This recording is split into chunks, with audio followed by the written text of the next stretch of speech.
और एक बात कही है, देखो लाल, तुम जंगल में जाकर के अपनी जिंदगी काट लेना, कभी लौट करके यहाँ नहीं आना, नहीं तो तुम्हारे पिताजी तुम्हें मार डालेंगे। प्यारे आ जाइए। उसी समय रोहितास को तो आधी रात्रि के समय पर निकाल दिया गया। अब परीक्षित जी हरिश्चंद्र रोग से पीड़ित होने लगे। कवियों की कल्पना तो ये है कि रोहितास उस वन में परीक्षित जी 10 वर्षों तक रहे, डर की वजह से। बहुत समय हो गया तो रोहितास ने विचार किया कि अब हमें अपने पिता के दरबार में जाना चाहिए। जैसे ही रोहितास परीक्षित जी अयोध्या के लिए चले और वैसे ही रास्ता में इंद्र मिल गया। रोहितास, महाराज कहाँ जा रहे हो?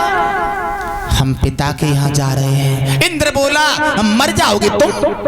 मतलब यज्ञ में चढ़ा दिए जाओगे? कोई उपाय है महाराज? इंद्र बोला, मेरे पास उपाय है। तुम्हारे पास ये ढेर सारी दौलत तुम लिए घूम रहे हो, मैं तुम्हें एक बात बताऊं, इस दौलत से काऊ गरीब के लड़का को खरीद लो और गरीब के लड़का को खरीद करके उसे यज्ञ में बलि चढ़ा देना। तुम्हारा रोग ठीक हो जाएगा पिता का और तुम्हारे प्राण बच जाएंगे। रोहितास ने विचार किया है कि बहुत अच्छी बात, कल गरीब के लड़का को खरीद करके मैं उसे यज्ञ में बलि चढ़ा दूंगा तो पिता का रोग ठीक हो जाएगा और मेरे प्राण बच जाएंगे। परीक्षित जी, मुसीबत आई है तो एक गरीब के ऊपर आई। देखिए गरीबी में परीक्षित जी एक पुत्र को खरीदने के लिए आज रोहितास चले। धन्य है भक्तों, गरीबी तो गरीबी होती है। गरीबी का दर्द वही जानता है जो गरीबी की गलियों से निकल के जाता है कि गरीबी की गलियों में कितने लंबे लंबे कांटे होते हैं। रोहितास गलियों गलियों में गांव गांव में जाकर के परीक्षित जी आवाज लगाने लगे, भैया अगर कोई हो तो अपने लड़का को बेच ले। लेकिन परीक्षित जी, कौन सी ऐसी माँ होगी, कौन सा ऐसा पिता होगा जो दौलत के पीछे अपने पुत्र को यज्ञ में बलि चढ़ने के लिए बेच देगा?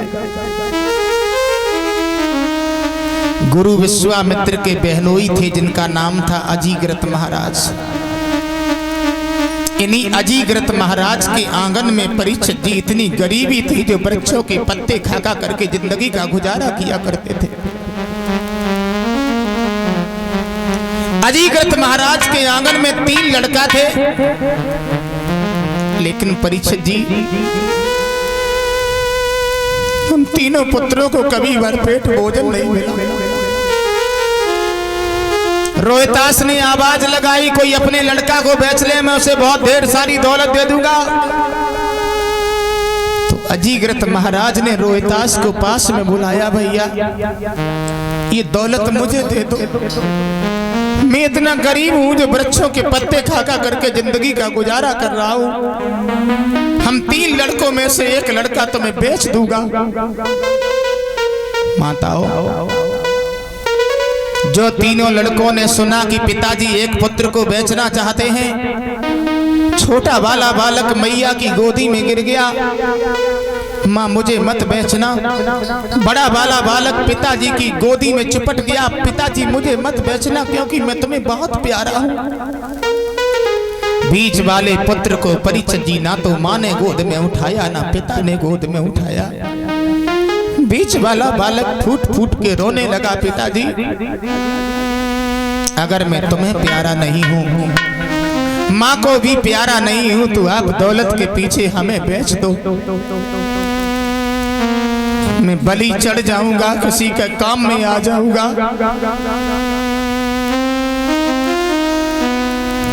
परीक्षित जी अजीग्रत ने बीच वाले पुत्र को दौलत के पीछे रोहितास के हाथों बेच दिया। देखिए गरीबी में परीक्षित जी कोई किसी का नहीं होता।